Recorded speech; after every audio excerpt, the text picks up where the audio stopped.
Hey guys, this is Iamvanguard, back again with the podcast. It's actually been a very long time since I've done one. Say hi to Forever. Domino, Paris, and Sean. Hello. It's been a while. What's up, YouTube? Domino. No, just kidding. Winning image here. But You I don't do have want, you don't have my tone. yeah, I do want to apologize to everyone. We did actually shoot last week, and then I had a mic problem. Uh, so technically that should have been episode 13, but this is going to be episode 14. So it's unfortunate, and we had a guest too, so I do apologize for that. But now we're back and everything's working. Let's go ahead and yeah. Actually, Sean, how have you been? We haven't talked in a while. Good. Good. Good to get back with the boys. You already know it's always blessing, like I say, to talk Vanguard with you guys. And what you hear on the podcast is how we talk in real life. That's always the fun thing. That one of the things that I enjoy that we talk about here is that we try to stay true to ourselves and our opinions. So Yeah, I mean it's I good. always At, love, I at always least love like talking to we're you. very like our personality is like kind of right there in the podcast. Like I don't think we hide anything different. I guess like the only difference would be is like I guess we'll be more like free on our speech, because in the podcast we always try to limit ourselves, like with cussing and stuff like that too for professionalism. But other than that, it's not like we cuss a lot in general, but it's always good to cut it down. Not on camera, at least, or on the Yeah, mic. of course. But I would say, so I couldn't get the results for Tampa, unfortunately. But Fuzzy did post the results for Cardiff, in Europe. So I do have a link up there for you guys. If you guys want to take a look at the results, they have the top 32 list, and then we can kind of go off and talk about the discussion. Although to be fair, Europe could be a little abnormal on their list. So just a heads up. All um, good. Yeah, All a lot of good. diversity in that tournament, yeah, especially yeah. for standing. Yeah, I would say it's probably one of the most diverse standard lists I've seen like everywhere. Because most of the top 32 is like Levy Dress, Odium, Raziel, like as a huge portion, and then there'll be like maybe like a Shiranui, a Shoja Doji here and there, like a Luard, like a prison deck maybe. But this is a lot more than I was thinking. Well, obviously forgot the bat. Yeah, the bat's always gonna be in the top tier list as well. But what do you guys think of the tier list? It's super diverse. Finally, Night Rose broke through. No, dude, what I'm surprised is Dayusha. I'm surprised that deck hasn't topped yet. That deck is actually pretty Yeah. consistent. I've been saying this. Yeah. So I think like going down the list, so I think for one, it reaffirms Levy Dress and Odium being up there in Rezael. I mean, that just reaffirms the top three meta. Shiranui is interesting. Shiranui, five of them up there. So it just Shiranui is shows actually that, really scary. and it was the winner too. Yeah, So Shiranui still viable. It still has a place. I think like any decent stride deck, it will have a place in the meta in some shape or form. And Shiranui is still strong. and Night Blademeyer Rose coming still in there. Yep. second. Blademeyer came in second, which was pretty cool. He probably had a glitch. Uh, hey, maybe. He probably went But a first lot the of, whole day. and then Leonorn's still annoying, so Yep, it's still Leonor's still there. good. Yep. Night Rose, I'm just finally happy to see Night Rose finally break through. Like I think the deck is a lot better than what it looks like on paper, I agree. and it's finally broke through. But then there's a lot of rogue decks here. So I mean, if I'm seeing a lot of one of rogue decks, I think that could also be a reason why Night Rose was able to show up I because it probably agree. faced a lot of rogue decks that it's able to handle. Like Aqua But let's Libra, see. Aqua Libra. That's crazy. I mean, And the then deck's not bad, but like to see it in the top list, that's kind of crazy. like what it looks like here, like with between Aqua Libra, the Bat deck, which is one of Aqua Libra, one of Leonore, and two Bro, of. Libra still made top 16 Uh, too. That's crazy. yeah. So I at least and No, Welstra it made too. top 8. What the heck? Yeah. That's But I think a crazy. common. So I think a commonality with all of them is just it's an aggressive deck, early game deck. So it could be a way They to. Yeah, they hit big numbers too if you look at it, because Dayusha actually hits like pretty solid numbers. Youthberg I think hits pretty solid numbers too, right, Sean? Because you Uh, you played in that format, right? Youthberg's okay. I mean, I just think the fact that it could work without its field and without its rear guards probably gave it a little bit more of an edge when you look at the meta right A now. lot of So the if it's using Vanguard its restand pieces, decks. Yeah, Vanguard restand yeah. decks.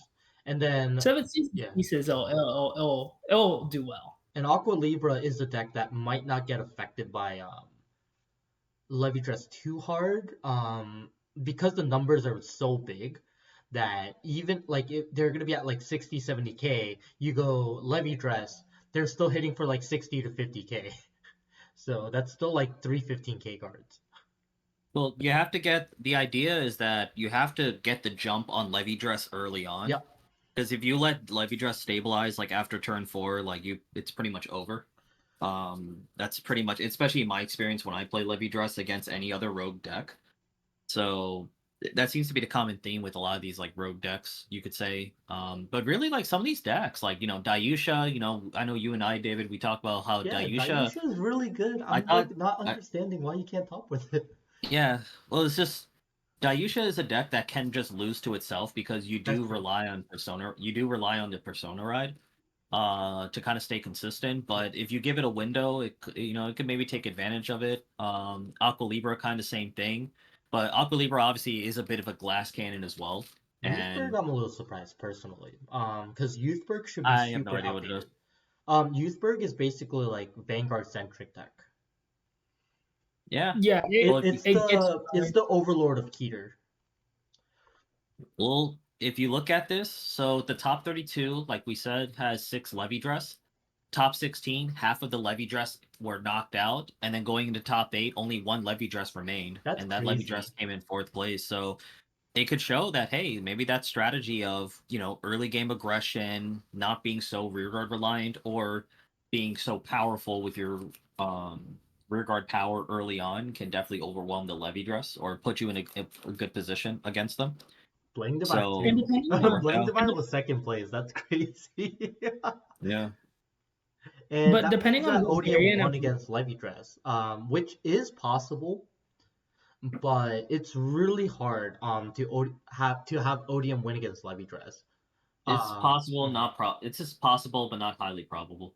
Yeah. Yeah, go ahead, Sean. Go ahead, Sean. You were saying Oh something? no, I was about to say, depending on what variant of Youthberg you play, you could just play the one that swarms the field and then it's really glass cannony, which is could be the one that he played. Mhm. So it has a really good matchup into those kind of like Levidra style of decks. So you could do your skills like almost before your opponent rides grade 3 for the most part. So it's Bling pretty Divine good in though. that. Strong early I, game. I'm still laughing. Bling Divine. That's crazy. I mean, Blakemeyer still has a Yeah. window. Yeah, no. It definitely has the window, but man, this guy probably had to go first like every single game. I don't I know. mean, he could have had an X1.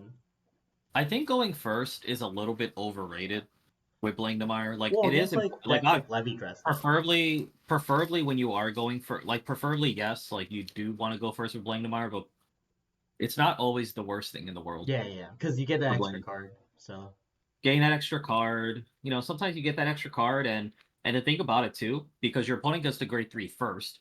And if you could potentially punish them if they right, maybe overcommit a little bit too much. right. In my experience playing Blakemeyer, like I've definitely done that, to people. Yeah, 100%. But that's really all it is. But yeah, generally speaking, you want to go first. But yeah, there's Yeah, a lot of prefer to go first. a lot of these decks are very aggressive. Can have a lot of early aggression Yep. that can pressure Levy, and Nairo is a nice tank. I would say Yeah. like it. This kind of reminds me of what Simon was saying a couple like months ago. Because Simon was saying that Levy Dress is like that nice tempo deck, but it could lose out to like Heavy Rush. And I can kind of see like the trend on this one at least, like that the Heavy Rush decks might have outpaced Levy Dress like early. Because that's what I had to do yesterday in my Levy Dress game is I had to like really rush out of my opponent that was playing Levy Dress. So I was able to beat him. Mhm. But like I said, it's a possibility, but like I can see like the meta's still like the same. Like it's always gonna be the Levy Dress, Odium, Raziel, and then the bat, which is funny because you don't see that in other countries as much, but you see this more like in the States. Shiranui is definitely a high candidate, which I think Shiranui is like in that fifth slot. But yeah, definitely the dominant deck is still Levy Dress, and Odium and Rasael. Yep. Yeah, no, I agree. I mean, Levy One Dress is thing. still there. Go ahead, go ahead. Oh no, I was just gonna say one thing I'd be curious to see is I know when Shiranui was meta, every like deck in their mom was playing Bracing Angel Ladder. Yep. But I noticed that people, some depending on the builds of their decks, are taking it out for the extra important piece or important rearguard or another Regalis piece, depending on what style of deck. So, I'm one thing that I'm curious is like, are people still playing Bracing Angel Ladder? I know it's a great card, no matter what deck you're playing, but meta varies from. Angel Ladder is a really good card. I really think it depends on the meta. Right now, Yeah, be- that's right what I'm now because saying. like it's more like Levy Dress dominant, like Levy Dress dominant meta. I feel like that people are running less Angel Ladder, more Twin Cast, is what I've been noticing.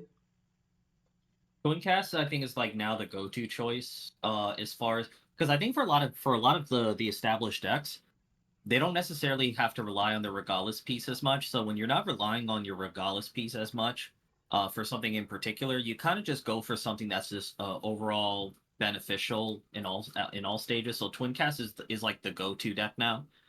Bracing Angel Ladder, like at least right now, there's not enough consistent threats in the meta where you have to kind of worry about protecting your field. Even some decks, I mean, there's plenty of decks like IFC like Levy Dress, right? Like I don't play it. Levy Dress players don't play it because you don't really care about your board being affected because you can revive. It'll be interesting to see once Messiah gets picked up again. Messiah is going to pick up again in the meta, and then you have, I can't remember the lock girl's name for Lyrical, but maybe people will be, yeah, people will be more motivated to play Bracing Angel Ladder, depending. But it's like, I think the two go-tos is like you play Bracing Angel Ladder, if you have a field that you kind of want to protect maybe for a turn or two, or you play Twin Cast when you're already a stable deck and you just want something that can just have extra protection for you. Oh, by the way, so I was kind of curious, so I decided to look at the deck list, for the Blangdemar deck that came second. His deck is kind of interesting, right? Like, I'm not saying like it's different. Let me see it. Wait, let me see it. You gotta look it up. I looked it up on I the thought you phone. have it. No. It's on the last like Paradox? top four. Yeah. It's on the top four of that list because they give you the deck code. But what's interesting is he's running 6 recyclers in the deck. And then he's running a grade 2 that came in set 4.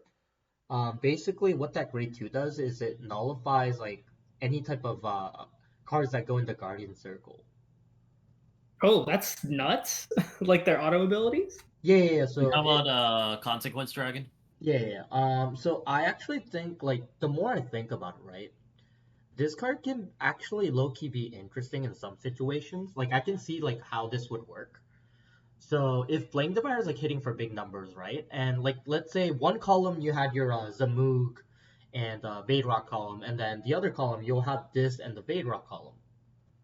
And then if you hit a crit, you'll give it to this dragon, and then you swing with this dragon that has a crit. The opponent will drop their front triggers, but their auto abilities, right? So it'll only be a 15k, not a 20k. Mm-hmm. So I can see like at first I didn't really understand this card, like the usability of this card, but I think in Blangdemar it's actually kind of like not bad. But obviously like it is still like relying on triggers, but like when you're pushing on divine skill, like this card actually can come in handy. Like you can push the opponent to 5, stack all the powers here. Cause I think that means perfect cards don't work against this card too. You can't use the cyclers either. Yeah. So this card is actually not bad. If you think about it. Yeah. Yeah. See, Dark Age. See, look, no Colossus. Dark Age. I tell people Colossus is Yeah. So I think that dragon is actually a very interesting choice. And then he's running Well, 6 recyclers so he can plus, because Blaine Demar's like main issue, from my opinion, is that if you don't get your ride line draws, you're already at a disadvantage by a lot. So they do need the I know. recyclers to kind of help them replenish. And then Red Yeah, that is Red the OT for problem. obvious reasons.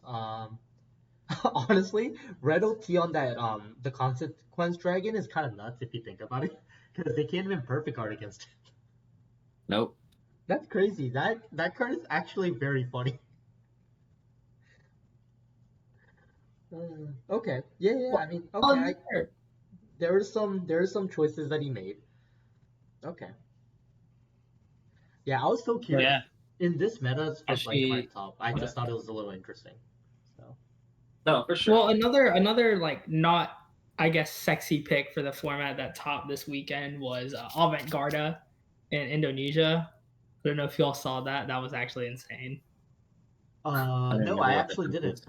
unfortunately. Yeah, so this guy was playing Avantgarda, made it all the way through BCS Indonesia, and then made it to top 8, if I Huh? remember It's correctly. an interesting list. Pretty sick.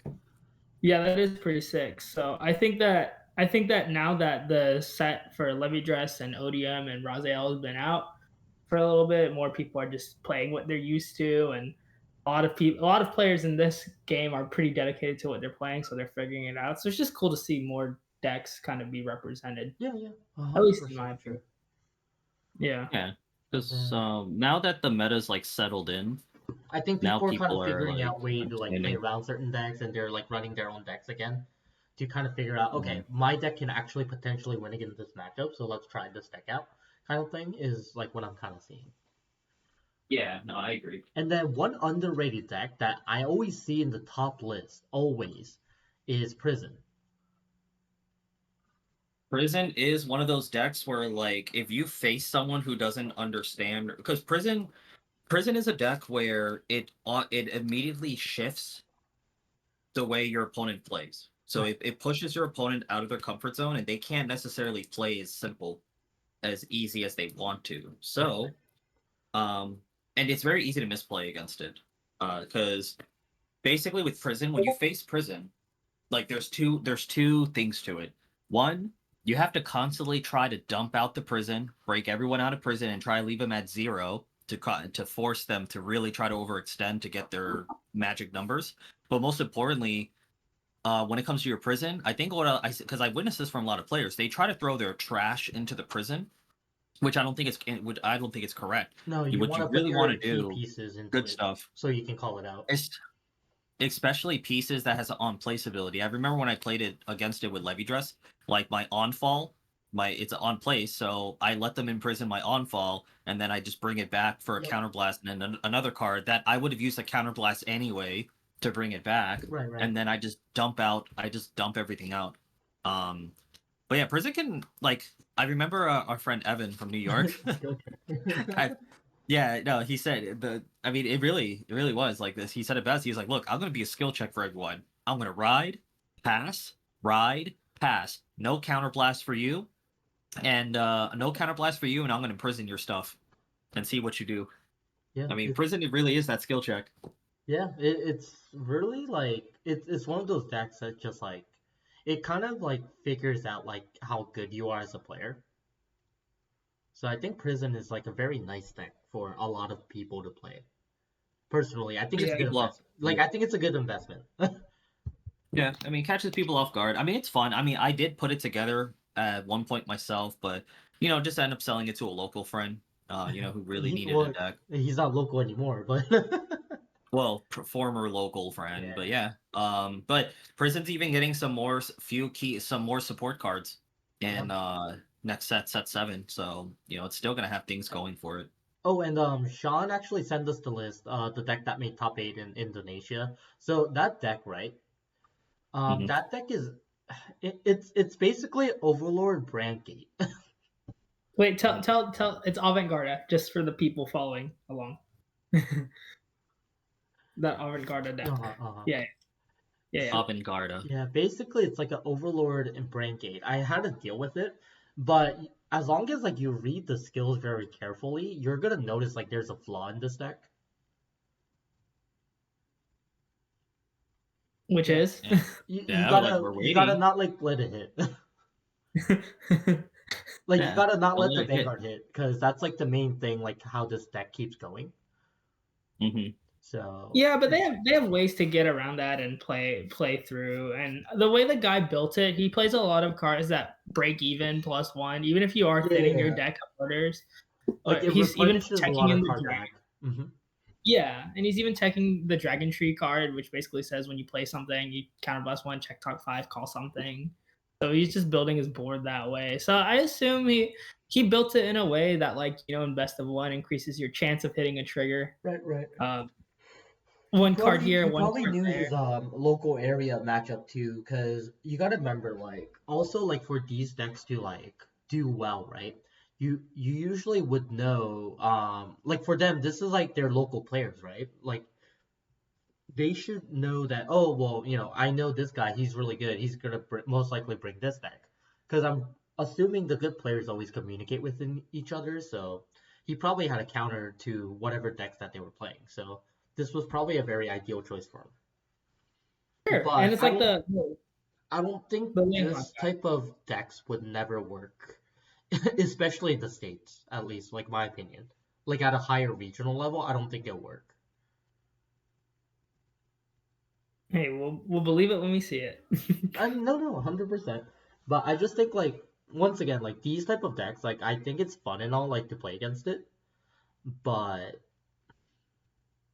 I guess I'm more surprised at top because I've dealt with this deck before and it's not as strong as I would think it would be. Because at first, like when you don't know what this deck does, you're just like, oh, well, I messed up my guard, right? And you just end up taking the damage. But if you know what the deck does ahead of time, like you should be able to plan out. Like even if you Yeah, like see like their grade one ride, you should be able to figure out, okay, this is what I need to do against that deck. So I think this is another like good way to skill check people too. Brent That's Gate, just my input. Yeah, Brent yeah. Gate as a whole. Brent Yeah. Gate as a whole. Yeah, skill check. Yeah, another skill check deck. for Yeah, sure. Bat technically is a skill check deck. Shoot. That no, that's annoying. Like like That's not even a skill check deck. It's a luck check deck. Like yeah, what the? Yeah. that is am I rolling a six today? Am I rolling a double six today? I mean, that's really all it is. Because you saw, like, well, I mean, we're gonna talk about it in a little bit, but I played against Bat yesterday because of the situation needed that we needed to play a game three. I think we only had like 20 minutes left, and I outgrinded him where he didn't like have his resources to kill me anymore, and I only knew that he had like all orders in his hand, so I just like ODM'd him, and I was like, yeah, you're done. And then he Yep. was like outpaced. Like once you figure out like that matchup, like you shouldn't like there is ways around it. Like the only decks that have a really hard time against those type of decks is probably decks like surprisingly Levy Dress.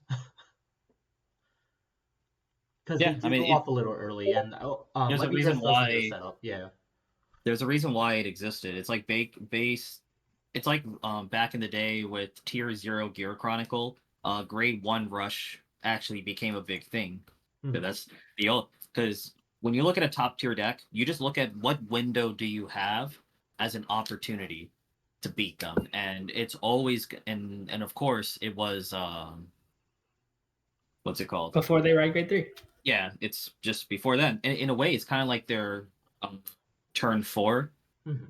by turn four. So it's kind of like right now in the meta, we're in a turn four meta right now. So basically, the magic number is four. Once you get to turn four, that's when everything just starts going off. Like Rezael really starts maxing out. Levy Odium Dress gets their starts. extra turn. Yep. Yeah, they get the divine skill going, and then Levy Dress, of course, will start their stabilization with their divine skill. Unless they go second, then they get divine skill right there. So so you have that early game to try and push them to a certain threshold to then pressure them from the get go the minute their turn four comes. So that's just really how this meta is right now. So on It's that kind of like topic, right? sandbag people. Do you think like slowly the meta is gonna start shifting out of the turn four meta, or do you think it like I mean at least for standard, right? For standard, do you think it's gonna continue to be a turn four meta, or do you think they're gonna shift that meta eventually? I know up to set seven, most likely the dominant decks are still gonna be Levy Dress and Raziel, in my opinion. Because there isn't anything in like set 7 that's gonna overbeat like Levy Dress, my opinion. So it's Balsagra. but oh yeah, Balsagra, I forgot about that there. Yeah. That's still turn 4. It's still like a turn 4 So meta. yeah, it's still like a turn 4. So I guess like my question is like, do you think like it's always gonna be a turn 4 meta is what Bushiroad's aiming for? Or do you think like Yes, it's actually gonna outpace that? it's gonna be a turn 4 meta for sure. Hmm. Like it's very hard when because this is we're basically in a mid range meta. I mean, this is Right, mid right. range, and some people. I think Simon argues that like a mid range meta, and I can understand. I can definitely agree to a certain extent that a meta where the mid range decks are dominant is not necessarily a great format because it's basically you have to be at that pace of those top decks or you lose. Or you have to And if rush you're them. gonna, Or you have to yeah, outline them. Yeah. but you have to be highly exceptional at that rush, but then there's always a massive expense at something else. Like, obviously you're choosing to be a glass cannon, you're choosing to basically lose to yourself at times if you don't get the right cards together. So the deck can just crash and burn on itself. And I don't think that's stable. But then the difficulty is because now I don't know how Overdress was because I never played that format, but the way Divine format is right now, there's like no early game. All it is just maybe play and no, slamming down vanilla cards does not count. I mean like actual meaningful plays that are actually being done within by the time you go to grade 3. There really isn't much early game. Everything is either like turned on by turn 4 or when you with both you and your opponent are on grade 3 or when you're on grade 3 and nothing is really going on yet until then. So you really are there either just setting up a little bit or you're just trying to ping in cheap vanilla damage. But that's not really much of an early game. Like the dual nation cards actually give you some of that because they don't have any conditions, which is pretty nice. So like I know when I play Levy, you play the Azure Sky. Dual nation, I can just go 3 wide with the board. If I wanted for cheap for 1 counterblast, so to get some early game aggression going. But yeah, the game right now standard seems to be like made for that, and especially with how they're selling more stride decks now, Harry, Night Rose. I anticipate even more coming. I think it's even more evident that it's gonna be a turn 4 meta. You know, if anything, if you want to keep up, you just have to have more support around decks that can handle the turn 4, either whether they stabilize better, whether they have stronger tempo, or anything like that. But I don't know if aggro would be the solution because I hate aggro. Aggro keeps things in check, but I hate aggro. Yeah, I mean, as much as like I love aggro decks, like personally, I don't think having an aggro deck fixes the turn 4 meta because you guys kind of already saw our experiences like Shoujo Doji, right? Because Shoujo Doji was like what we would consider like a turn 3 deck because that it can go off starting from 1 or 2. Just because like the cards that their grade 2 game was really really good. So I would say like it's not the best solution, but it's always good to have a diverse format where versus like right now we're just kind of stuck in the turn 4 format versus like we don't have like any rush decks that would do anything or like if there is a deck that can stall like maybe Luard is one of them that can get past the turn 4 meta, but like Well, I think my question is mhm. is it people that don't like is it just that like there's people out there who just simply don't like turn 4 metas or are they just tired of it? Because sometimes yeah, maybe you're just tired of the current pace that the game is on and you want a change of pace. But is it just because, it's redundant for you to keep playing the same format or you normally are fine with like a turn 4 meta, but maybe you just want to change a pace, I mean, you I know? always say like it's not bad where we're at, and I'm not complaining at all. I just think like sometimes there has to be a meta shift, or else like that's where like my opinion the popularity can drop in a card game when the pace is the same. Mm, I see where you're coming from with it, but I don't know. I disagree a little bit Hmm. on it. It just depends where we're at. Right, right. Like I I mean, don't right now like we're at a good aggro. pace. Like, Like yeah. aggro meta sucks. aggro meta sucks. It I does. hate Mhm. aggro meta. I would easily take this over aggro meta because aggro doesn't promote anything. Correct. And if people think it's bad now with how it is, if you go back to aggro meta, they literally don't let you do anything, and there's no like meaningful responses you can make. Yep. At the very least, in a mid-range format, as we see here, even with the with the top 32 list we saw, I mean, Levy Dress is still going to be Levy Dress. It's still going to be like the best deck for its reasons, but there's still a window, and and as we see, players are still willing to experiment around that window, and there's a chance, there's an opportunity. I mean, heck, well, we're going to talk about it a little bit later, David, but even then I lost to a freaking stride deck, Yeah. getting vanilla rush down, and I couldn't like I just didn't I just had a bad early game hand, And like, that does happen too. Because Night Roads is one of those like decks that can rush really it early was too, as you hairy. guys. It was hairy. Oh, But you yeah. talked about the top 4 game. Yeah, but Yeah, yeah, same yeah. thing, same thing, same thing. Yeah. Yeah, because So I got a question for go ahead. y'all. Zach. Yeah. Outside of like the main, I guess 3 decks you could say, Raziel, Levy Dress, Odium, and I'll throw Bat in there.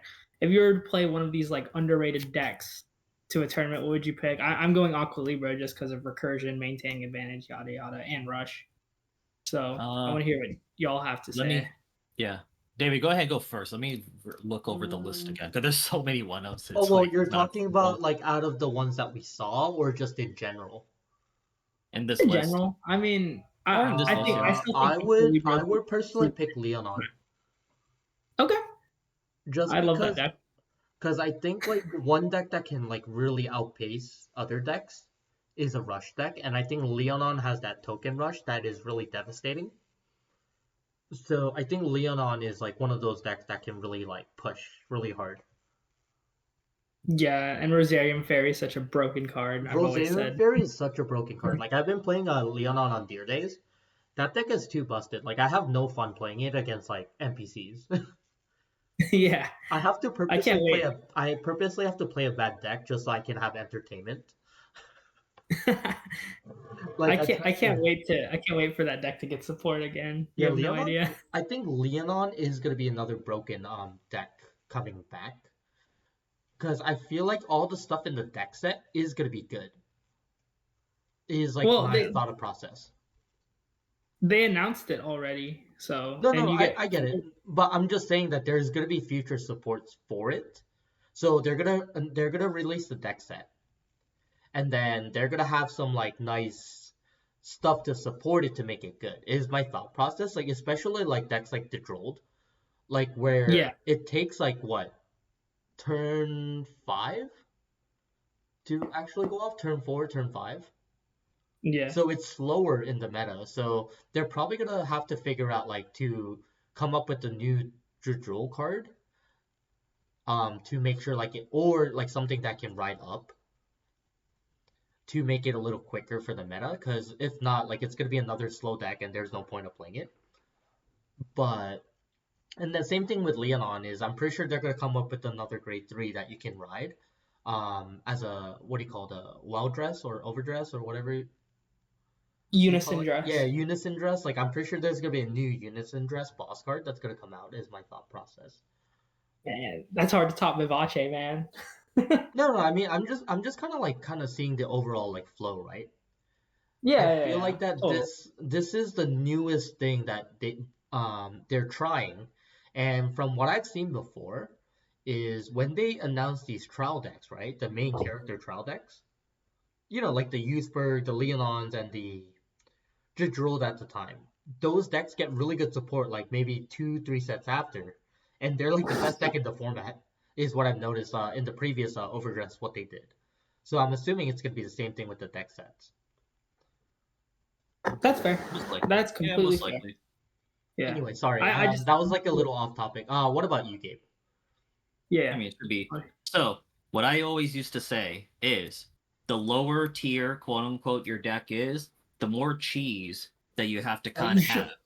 And this, of course, in the old days, what we did, run more crits. So it was always the crit. I call it the balance, the balancing, was it the economy of crit scaling, as in the lower tier your deck is, the more crits you should run.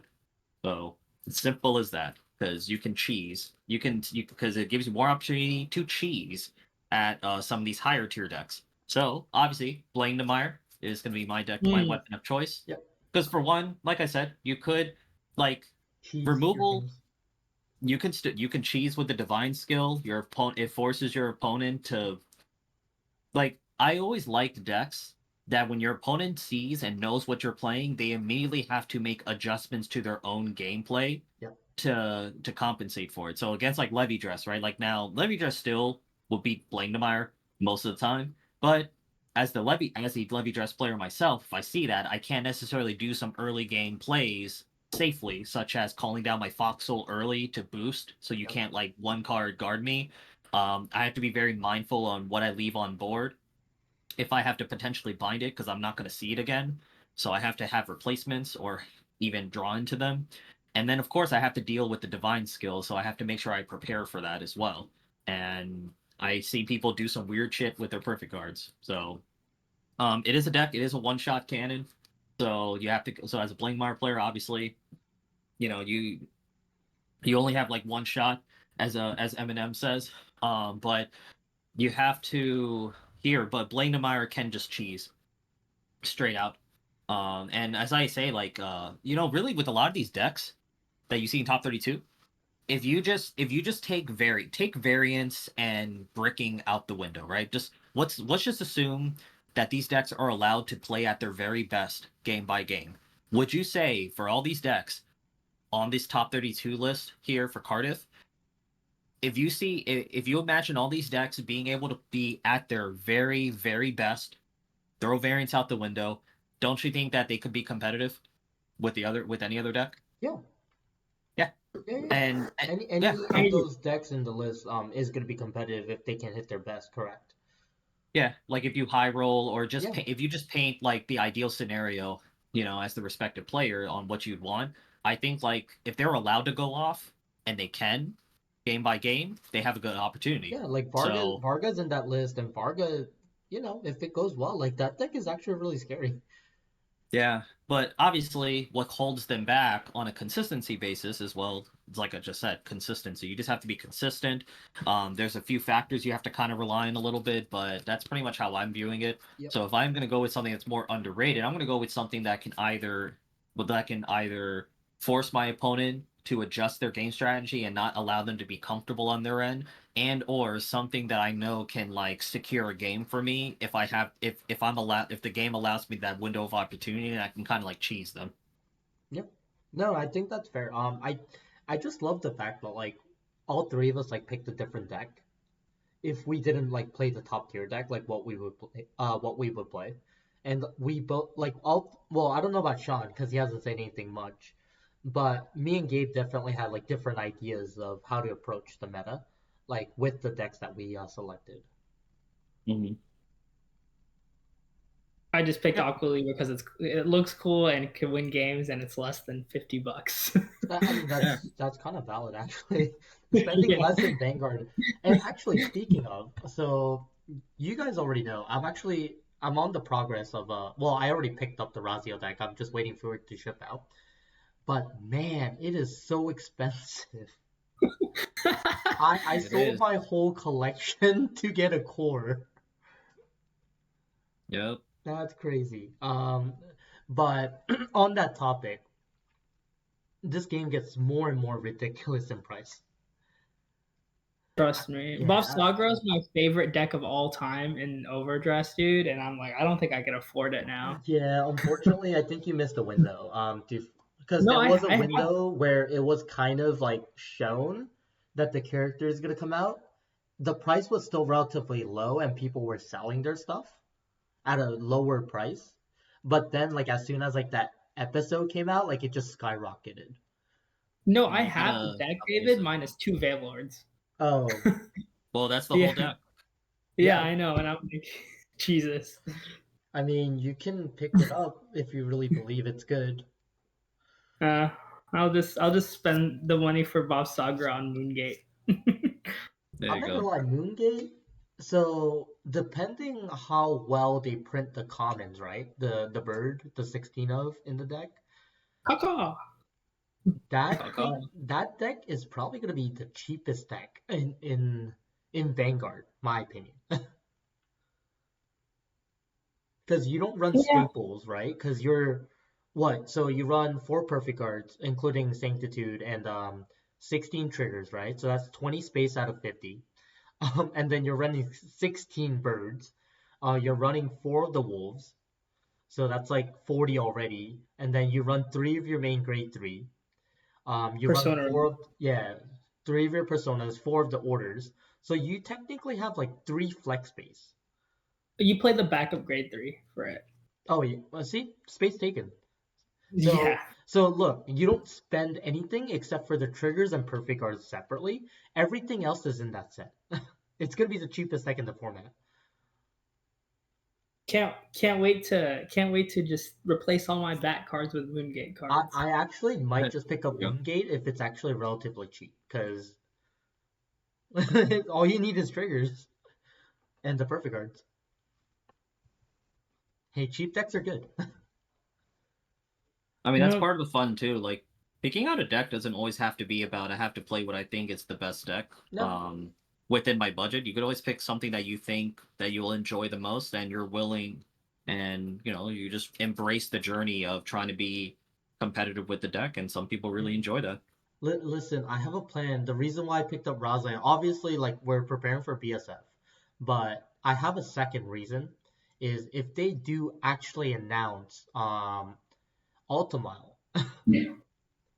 most of the Keter stuff that I'm playing is probably have to go towards that deck when Altmile does come out as a deck set. You got the oh yeah. pile. So I'm like secretly preparing for that deck. Well, you got the pile, so Yeah, and I got the pile. I still need to pick up Biscottis, but that's a different story for a different day. God no, Biscotti, man. Yeah, it's okay. I Expensive. mean, I'm in no rush, but like we still have a lot of time before the deck sets announced, so we should have some time.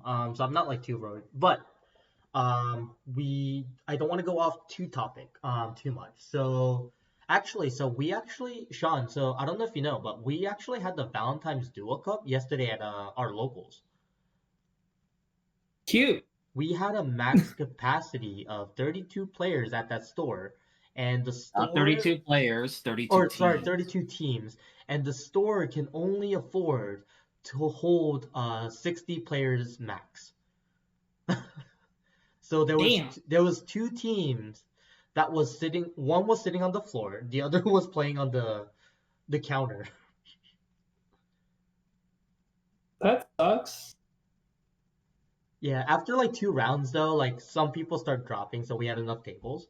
But man, it was crowded, and it started so late for us. So we were, me and Gabe were exhausted, and we Yeah, both like were playing like grind games too. So until like the third game, we had like no time to go take a break or something, like go to the bathroom or whatever not. So the problem is like my hunger, man, because yeah, it I was was so hungry. late. Yeah, I couldn't. Like it was just crazy, man. Like I won't say too much because yeah, yeah, out of respect because it's still my local shop. yeah. Of course. But I think the reason why we started late because I think there was just a mix up Yeah, it was a with miscommunication with the event. I think they just had well, less it was a understanding. it was a mix up of like what type of event it Yeah. was, which was a tag so it's a team event, so there's that. But then also at the same time I mean, I didn't expect, especially that it starts at 7. I didn't expect so many out of towners and out of people from out of state coming in. There are Yeah, people from they West really Virginia, want that South map. Carolina, people from West Virginia, South Baltimore, Carolina, yup. Baltimore. A lot of people Did came a by local for it. person win it? Technically, yes. Okay. Yeah, it's crazy that what we got, but I was expecting it though, because this mat was only 25 stores, so I kind of expected as much, to be fair. Yeah, And we got this one. mat in Japan, like when they were having this item as a limited item, this playmat from the official Bushiroad store like sold for $200 is what I heard. So Jeez. I mean, if you think of it, yeah, it's a limited item. So, but yeah, I mean, if I won that mat, I would have just kept it as a trophy. well, if we want it, You and yeah. your trophy. I mean, I don't No, mind selling it too. If no, someone wants to give me I'm gonna $200 use for it. it. I'm using it. That's my mat. But yeah, me and Gabe had we had pretty good results. We made top four. And unfortunately, like the top four game, it just kind of sucked. Like for me as well, but like for Gabe as well. So it we should have not lost that matchup. To be fair. Yeah, but it Yeah, happened. it happens, and the guy that playing Harry is actually a good player too. So I don't like really take anything for it. Like it just happens, and he got the good variance that he wanted. But the funniest part was like he gave no jack about the tournament at all. Like all he was complaining ever since round one is I want to go home. Yeah. And he was happy when his team was X2, right? Because he's like, yes, I can go home. And then he made top eight. So his partner was very happy, but he wasn't. He's like, man, come on. And then Rudy was like, yeah. Yeah. The response was so different. It was just so funny to watch. Yeah. That was me. That was me at Rosemont playing Batman. I was like, But we had some interesting matchups. Round one, I played against Raziel and Gabe played Levy matchup, mirror match. wait. So Um, what did you play, David? I So played Odium. okay. I mean, I don't have any other decks that's meta relevant right now, so. But to be honest, though, I think Odium was a very fantastic choice, my opinion. Well, I told you to play it too. I was Well, I like, mean, I play had that damn nothing guy. else to play. Yeah, exactly. No, like if you're gonna well, you asked me originally anyway, but when we were talking about decks, I'm like, don't do anything cute, don't do anything stupid. You have a good deck there. Yeah, I need someone to check. I need someone to check back for me, yeah, or yeah. some stupid aggro That deck. was kind of our plan. Is that I was gonna just like play my game quick. If I win or lose, it's like okay, well, I checked the time. I was like, oh, well, if Gabe has enough time to win my opponent like in 30 something minutes, I was like, all right, I'll just forfeit to my opponent. Gabe, all right, play. And I mean, I honestly, yeah, yeah. it I mean, worked that was the out. good strategy. And honestly, David, like if you didn't team up with me and I would have just picked someone random and I just tell them, let me carry the team. And if I see that you're, if I win first and you're still playing, and you are still like on the fence, and I'll probably will just tell you, just be willing to concede and let me play the third game if I say so, because I need time. I mean, to be fair though, I have never teamed up with anyone else that is not you in team events. So for me, teaming up with you is just a comfort zone. So usually, if there's like a team setup, I ask Gabe first, and then if he doesn't feel like doing it, then I proceed someone else. But Yeah, because the top eight match was pretty good, and even some of the matches where I had to, you pretty much had to pass the baton to me I because mean, yeah, I you're mean, it like, was a yeah, good just strategy no too. guard, Like that yeah, one just like game, no guard. yeah, one game that we played like one of our guys at Boba. Um, he was playing Luard. Gabe already won his game early against Messiah. I So stacked hard. yeah, yeah, I heard he was complaining too, but it was funny because I thought I had that game, the Luard matchup, because my hand was good. I had a good rush against him, so he was at a couple damages, and then he starts healing off every single drive check that he had, and he was like set back to one. So it was Yeah. really hard for me to outpace it, and then I checked that Gabe was done with this game. So I looked at the clock. It was about like 33 minutes. I was like, you know what? He was drive checking. I just took the damage. And he double crit me anyways, but I was like, you know what? All right, Gabe. Your time to go. You have 30 minutes. Cook this guy. And I just passed it to him. No, like, yeah, no, just give me time. Yeah, yeah, that was like my whole strategy is like as long as Gabe has time, then I know that he can win. And luckily, like when Gabe lost his game, like it was a little rough because the time given, but luckily I do play a faster deck. But it wasn't really about me. It was my opponent just shuffling and shuffling. And man, he probably took like 15 minutes out of the 20 minutes that we had. To be fair. Yeah, it's just a lot of shuffling, man. Yeah, so Annoying. and luckily my opponent was super nice enough to concede. Because the thing is, like, I showed him the outcome. Like, hey, dude, we have like 30 seconds left, and he restood his rear guard and his vanguard, and that's like his last two attacks. I just showed him my perfect guards. I was like, dude, we have 30 seconds left. Let's not do a double loss because it's gonna hurt both of us. So let's. And then he was like, yeah, you got it. I was like, okay. Well, this is why I say too that it's always good to sit down and be friendly with the players, Yeah, talk to yeah, them, and everything like that. Don't be a dick, because no. because when it comes to negotiations like that, they'll be willing to work with you and stuff like that. It's just being a good person, man. Like it's a card game Well, hobby. remember, Sean, like We're all here. we're at the age where like for us it's like we're just having fun. I mean, of course, like we do have a competitive mindset still, but like a lot of it's like it's a hobby. Well, I think it's more that like I'm still competitive Yeah, minded, yeah, but of course. I think it's more of like I let go of some of that stuff Of course. than from when I was younger. Yeah. I agree. I think to be honest, I think I'm a bit more like I guess like I'm way more relaxed than I used to be in a competitive mindset. Hmm. But I think it's because like I kind of want to enjoy this game how it is versus like being tense about it and always wanting to win. Because I think like Yeah, if I no. have that mindset, like I always want to win, then that's when me as a human being kind of gets dirty, is how I feel like.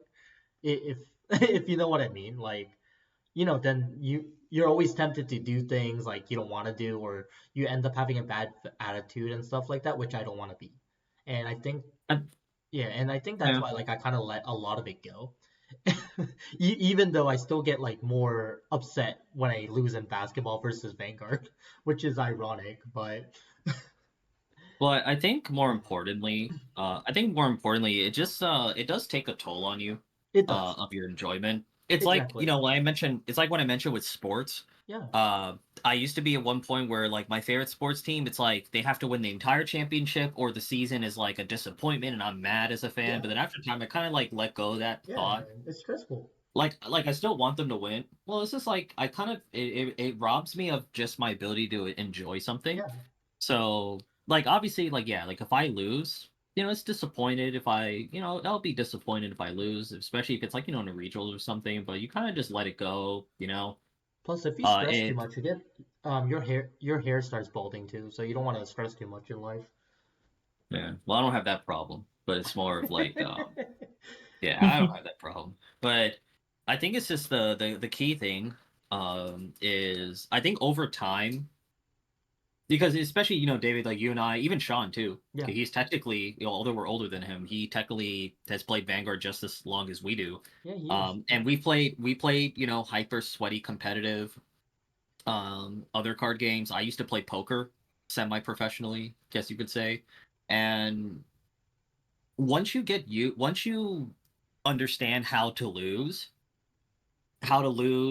and how to take away from those losing moments and move forward with that. I think I mean, that's how Yeah. you do that over time. That's how you become better about this kind of thing, how your attitude becomes better. And it'll pay off for you in the long run. As I always say to people, if I sack someone in our locals, I jokingly do say, like, well, everyone gets their turn. So it's going to happen to me too. And Oh the yeah, guy, no, like, no, no, sacks me 100%. next week. And then It's I like get sacked yeah, next yeah. week.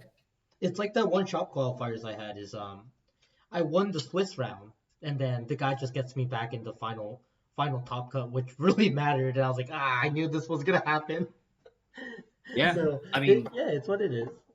it And happened in plus, our duo match, David, where I got lucky. I got stupid lucky against the Messiah player from one of our locals guys. I just man, sacked the heck out of that him. guy is like the I sackiest person I've seen recently. Yeah, and I god handed, and I drew well. Like against the Rezael game, the Luard game, like I got everything I needed. I mean, you were watching me, Yeah, and yeah, I got everything. But yeah. then, of course, the unluckiest, it had to be top four where It I had mattered. my lowest point of the tournament, but it's like it's luck. Luck is a weird thing. It will come It is. back and collect its fees. We all Yeah, have to pay our tax, luck 100%. tax. So Not all not of it. just in card games, but also in life.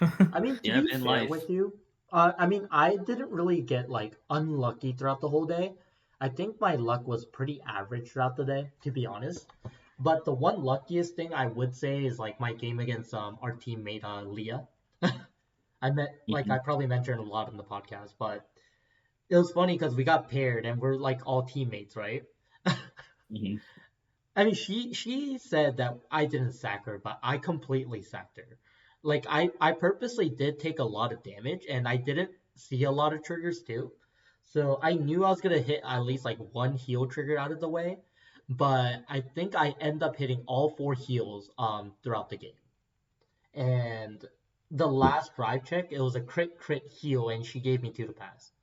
So, I mean, to Uh-oh. be fair, like I didn't hit triggers. I didn't hit like actual triggers, but I hit a lot of defensives on her.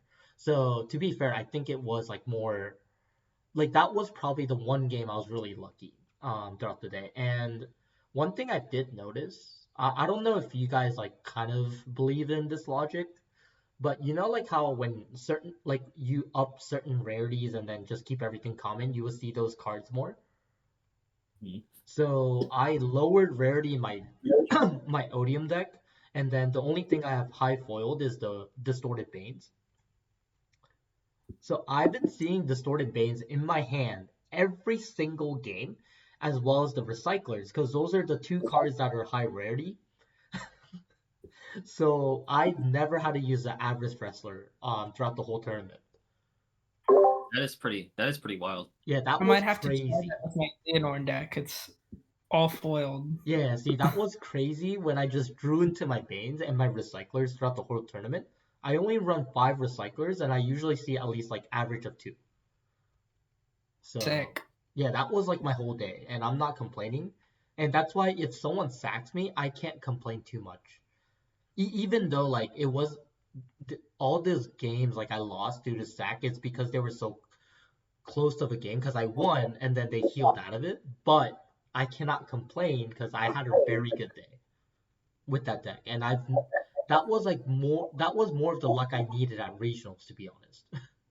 Not at a duels tournament, but No, we take the no, handshakes there yeah, and yeah, we yeah, get yeah, better for the next. 100%. Yeah. But yeah, I would say rarity advice. If you want to see your cards, those are the cards that you rarity up, and then everything else you lower rarity. Yeah, for sure. It works. I'm so surprised it still works. But Sean, any events around you guys? Not really. I actually been out of the event scene for a little bit. I know we had Clash of Nations, which is put on by Team Ham. He commented on the podcast a Oh, few the Fanta. times. Okay. Yeah, yeah. I don't know how that went.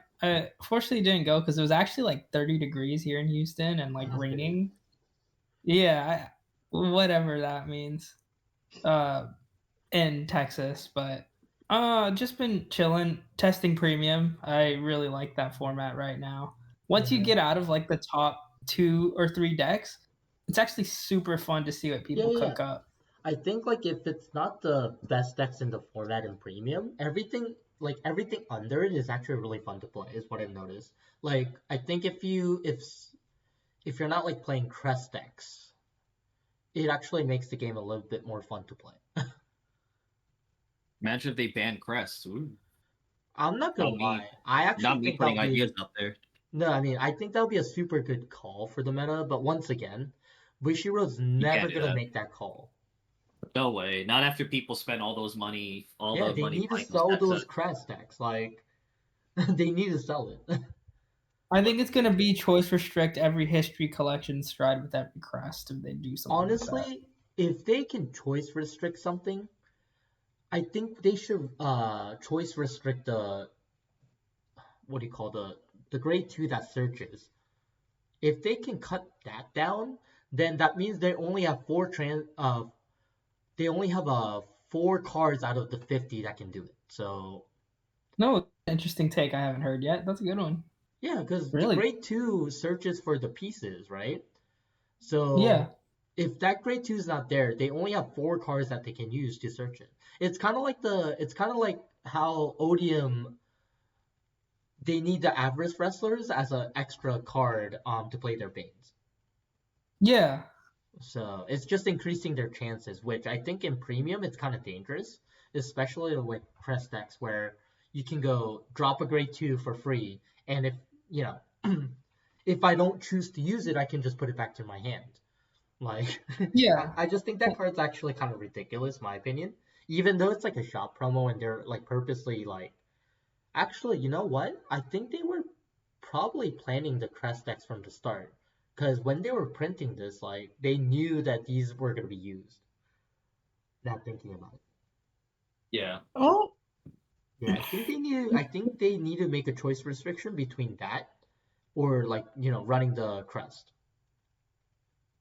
that's a really good take that I haven't heard from anybody. Yeah. I like that. I like that a little more because it actually doesn't kill the deck completely. Yeah, like you don't want to kill the deck. Like I understand the concept of crest, and Yeah. it's not the best type of deck to play in premium, but like if you at least like decrease the chances of them hitting crest, I think it's a bit more fair game. Because then Yeah, because people are gonna geosysting and all that exists. So exactly. So people are gonna consider more like on their mulligans. Because now what people do is like, oh well, I have 8 chances to hit the crest, like out of the cards I have. So let's just mulligan really hard to get at least like one of the crest searchers or like the crest maker or the grade 2 that searches for it. So it just gives them less chances, my opinion. yeah, No, I hear you no, on that. yeah. Because But I've just been playing premium. Super fun, super entertaining. I actually really like taking a break from raging form right now and cooking up something else. oh So yeah, speaking of that, I do owe a Gabe card back. I lend his dust, and I was like, he's like, oh, I might need it. I was like, okay, it's your card. Oh yeah, that's what it was. Yeah, what yeah, card? I owe you a dust. He lent me his dust because I didn't want to buy a dust right now. Oh, the So, Xerox but Dragon. he also plays More NLK, so I was like, I was kind of surprised when he said he was okay lending me his dust. I was like, you play NLK though. God well, dang, you don't- this team in premium would be nuts. yeah, you wouldn't really like require it necessarily, but it's a good backup plan. Yeah. And I didn't have space at the time, Mm, but now a space opened up because I okay. revised my list. I low key feel like us three in premium would cook. Not gonna lie. Yeah, I On mean, a we're not playing meta relevant decks though. I'm playing spikes. Yeah, but we're Or all spikes playing or decks that aqua could force. take people. Yeah, I mean I'm just playing Yeah. cheese. So Yeah. Yeah, right now I'm It's still okay. trying to. Yeah, I'm trying to master the spike deck a little bit because there's actually a lot more plays than I thought that this deck actually requires. So. Play the loop deck. It's actually nuts. Oh, you talk about the Hellard 8? No. The Bruce loop deck. Oh, the Bruce Loop deck? You never sent me a deck list, by the way. Oh, okay. I'll send it to you. Let me do that right I'm now. kind of curious. But anyways, yeah, so Premium has been on the top of my mind. I was actually Yeah. waiting for like this Duo Cup to be out of the way because I actually really want to play Premium. Like I have two later, decks in locals. I have 2 decks in Premium now, so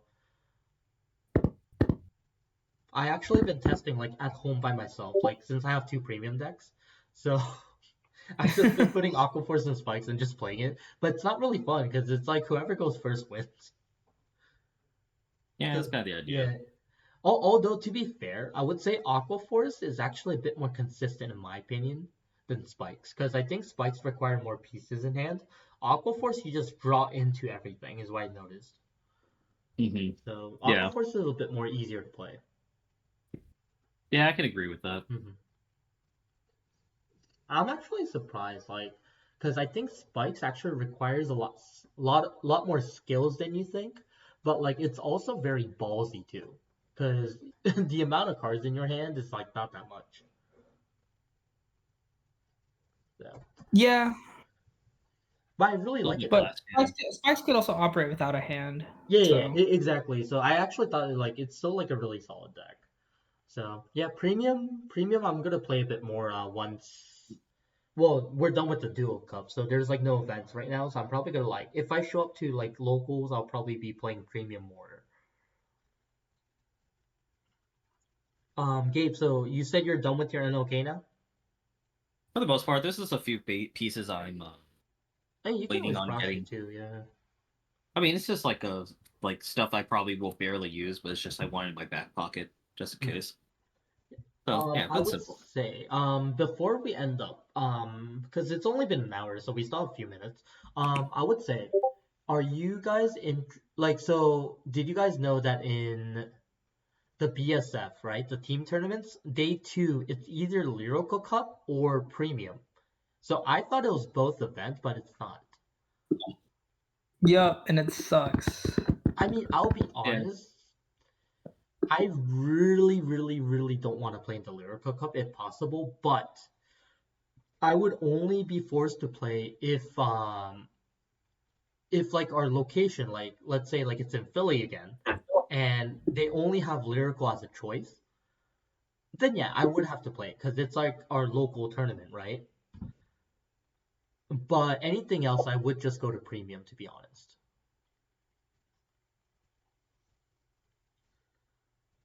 Although to be Yep. fair, Yeah. I don't have a lyrical deck to play, so I was like thinking of playing Mygo, and then Gabe was like, just borrow our friend's Chris Rain deck. I was like, oh yeah, that deck is fun too. Chris Rain is super fun. Yeah, but I mean, all the sweaty players are going to be playing Ah, this is the true. good I lyrical just noticed decks. all the lyrical. So you're just going to get smashed by them. So it's like a That's waste of true. time. They dedicate their lives to lyrical. So it's like Yeah. that's One why I don't card's more care. expensive than the deck I play. Yeah, that's why I don't care. I mean, as you guys know, I have this a vile hatred for Bermuda. Like Yeah. I don't care. I don't care about them. I don't want to. I don't care. I don't care if you give me a deck. Literally, I am not playing it. I mean, I mean, we'll it see how has the some cute event goes. cards. We can always just come early that day too. Like we can have the hotel until Sunday and then just participate for the promo pack and just dip too. Like we did in It Chicago. depends. Yeah. Yeah, I But mean, it we'll could all see. depend. We'll see. There's no schedule set in place, but I'm definitely looking forward to the premium one. Because that it's teams and then it's premium the next day in singles, so it's kind of like a BCS for premium in a way. Yeah. Man, people want premium teams. Mm, Are there already? yeah, I Well, mean I they're guess already there'll set up be. for teams, so I mean that makes sense. Will Yeah, there even be people are enough just like, people? Will there be enough people to do it within a local area I mean, without having to pair up with someone random? I don't know. Like mm, I think that's why Bushiroad did the singles because they were anticipating that because the thing is I'm pretty sure they analyzed their numbers, right? Because usually for premium it's only half the numbers of standard. Mm-hmm. So they're probably thinking we're probably not even gonna have enough teams. Is well, I'm pretty sure there is enough. Like they just need like they just need like what 16 teams at least to run like a small tournament if they really want to. But for them, it's not worth it. So probably running singles is Well, more worth it for them. like if you're running it on, side by side with like Lyrical Cup or something, but if you Honestly, or they I mean, should. no, well, you're not gonna have a day two just to have 16 teams. Like that's Yeah, just stupid. Why would you pay for a venue for because that? a lot of the players are probably just gonna play Lyrical Cup versus Premium. Because I still think like Standard is the stronger format. Unfortunately, even though like I do see a lot of good things in Premium, but It's not unfortunately or anything. It's just that's just what it is. yeah, Like people it's just what it is. it doesn't mean like one's better than the other. It's just Yeah, they're like standard the is just the most interest is different. recent. Well, it's just standard's the most recent form of Vanguard, so naturally they're gonna be focusing harder on the more recent form of Yeah, yeah. Vanguard. Premium is It's like legacy, other but card games. Like Pokemon's standard is much stronger than their other older formats because that's like their main rotating turn what do you call their rotating format. So it's kind of like the same sense. yeah. No, I agree. So Sean, what's your intake about the Lyrical Cup? next question. No, it's not for me. I mean, it's cool. Well, like, it's just not for me. Yeah, I'm not the biggest fan of it to be honest. Because the Yeah. thing is, a lot of people were like making the argument that Bushiroad's trying to kill premium because of the fact that like they're preceding Lyrical Cup in the same like on a day two event. but I Mm-hmm. don't see it in that case. I don't think they're trying to kill premium. I think they're more just trying to like. I think it's because of the numbers, right? Because unfortunately, because that these events are still like a business, right? Like it's kind of like the revenue that they're thinking of. They're thinking of, okay, well, premium is popular, but let's say like we do less, like let's say that we split lyrical and premium. That means like the people that travel will gather for premium, and we'll have a bigger number for premium because more people are going to gather there. And then standard's already like a popular format, so if we do a lyrical cup, I'm pretty sure that we're gonna have good outcome. Because I think like most of their thought process, and like I said, I'm not saying it's a good or a bad thing. They're a business, so they do have to think of the revenue because they do have a venue that they're renting out, like, and it's a free tournament, so they do have to think of the numbers that they're getting. So I think on a business standpoint, it's understandable. I think that the people that are really liking premium is just super worried because Bushiroad can kill the format, but I don't think that's the case. If they were gonna You kill the can't. format, they could have done it a long time ago. You can't. You I think can't that's really the kill a. case either.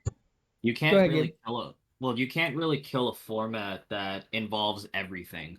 Yeah, Like Yeah. that's impossible. V premium isolates a very specific format, Correct. but then it's just.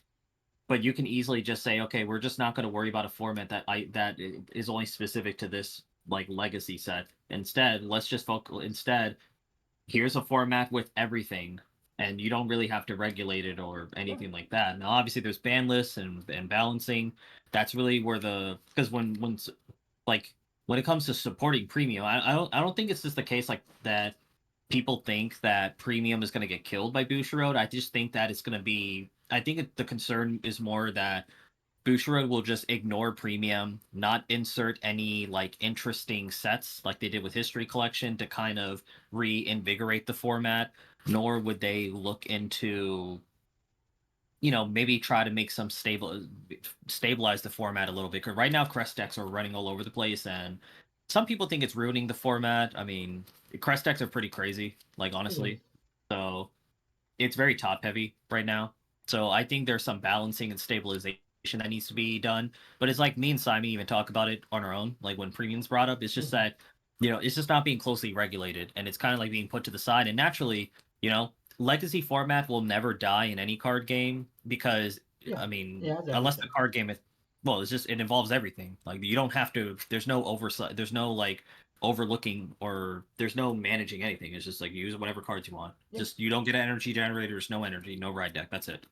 Um, so I think that's really it. It's just more of like, is Bushiroad really going to step up and start stabilizing the format a little bit, insert some more cards to kind of reinvigorate the format? We've already seen a restriction on Gridora, but that like didn't do while sure anything. it did, it didn't really do anything. All it did is just allow crest decks to be more rampant. Yep, So that's what I said there's too. a lot of there's a lot of management that needs to be done with the format, to be ideal and to thrive. But that's really the question. To be more Oh, accurate to the claim of like, Bushiro wants premium to die or something. Lyrical Cup, as we know historically with sets, Bermuda has been their money set, their Yep, money maker. always, Like always. people will buy all those sets, and every time Bermuda has ever gotten support, they always get front loaded all their support at once and they make money. People will spend top dollar just to get those high rarity cards. So why not just have a format just for them? Yep, And Lyrical, it's interesting because Lyrical is the only nation, especially now with Lock, they have everything, yep, every mechanic that exists in the game exists in Lyrical. I think the only thing that it doesn't have is retiring, but they could bot deck. They could yeah. still like It's mess the with your same board with concept. bot Yeah, decking. Same concept. Like they have removal. They have removal. Now they can lock. They have multi attack. They can have extra crit. They can restand their Vanguard. Like there's different. They have defensive options too. They have. There's enough variety within that nation alone that you can have its own format. Imagine if they made a Dragon Empire format, damn. Dark I Stage also format. think the people need to realize, like, yes, it's a free tournament, but also there's no stakes at this summer fest. Yeah, Like, there's no you're stakes. kind of just playing. Like, if 100%. there's BCS involved, totally, I'd say like Bushrood's making the biggest mistake business wise to not have premium supported at every location. But like, this is Summerfest. There's no Yeah, it's tournament. like what do you call the team leagues that we usually have? Like there's nothing in stake. Because I remember they do shop qualifiers during that time, right? And there Yeah, they just give you like promos. Like there's no like buy cards or anything involved. Like it's whatever. and if it's really that much of an issue, just be like me. Speak with your attendance. Or Like just stay home. it's Or just yeah, stay home, it's save not gonna. money, and then wait for BCS to come out and play at BCS. Yeah, and if they don't get more than 100 people at the World Cups, that'll show them. Like, you just let Like them do their thing yeah, because you this have is to a show with the results. Like you can complain all you yeah, want, but like exactly. if you help them like keep resolving like what they want, then they're gonna keep proceeding it. Like Yeah, yeah, I mean, if you guys want premium to be popular, right? Then show them that premium is popular. Play your premium format. And then, yeah, if you want premium to be popular, make sure you get your friends in, like I did with Gabe, to bring him into Vanguard. Like, just bring him, bring them back in. But that's what I'm trying to say is like, yeah, just have them play premium, teach them how to play. Don't play anything stupid and like not wanting them to play. Like, play something easier for them to understand. And that's where like I the mean, deck sets are there's popular. deck sets. There's enough good deck sets. I mean, the Revengers is good. Yeah, The Musketeer one is really damn good. because Dual Knights one isn't that one of my bad. things like the Rummy Labyrinth one people forget exists. Oh yeah, yeah, yeah. I mean, I'm not gonna no names, right? Obviously, but like one of my things, like I hated when people were trying to like advertise me premium is they would show me all these crazy decks. The first mindset I had is like I kind of don't want to play this. Same. I mean that's how I felt too. I'm just Yeah, like, I yeah, don't want. it's devastating. Like when you're thinking, like when you're playing standard, right? And then you look at all the crazy stuff that you can do in premium. I mean, it's fun, right? But you have to make sure the players understand um the format first. Like you want to start easy. You don't want to like overwhelm them about the format. Like I understand you're passionate about the format, but you can never overwhelm a player that's getting back or a new player. And that's like one of the things like I personally like about standard is it's really easy for a new player to get in. Unfortunately, the price isn't there, but like it's one of the better formats to get new players in, and I think that's why standard is more popular. Is all the new players are playing standard, not premium, because you Well, can no, never it's get new just players into easier. premium. Yeah, of course, Well, and standard is easier to play. yeah, of course, and it's like when someone at my locals was trying to get like the whole locals to play premium, right? It's not he wasn't very convincing, and I told him like, hey, that's not how you should get people into the game. You want to start slow. And sometimes like people are over passionate, like because they love the format and how they explain it. And you just really have to take your time. And I think that's like the best way. Because now everyone plays premium at the locals I go to on Mondays. Because, they all started easy. Original aim was like, oh, well, I'll have a premium deck for day two so I can get my packs. But then when they like start testing like the decks and, they were all using easy decks against each other, they realized that this format's fun. And that's how like the whole locals at the Monday locals I go to loves premium right now. That's So started Vanguard tubing again. yeah, yeah. I mean Like, that's what I'm saying is like you always have to start easy. Like you can never overwhelm anyone to play premium. I think like it's kind of like it's kind of like you're showing them how to run before they walk, and no one's Well, yeah, gonna yeah no one's gonna want to do that.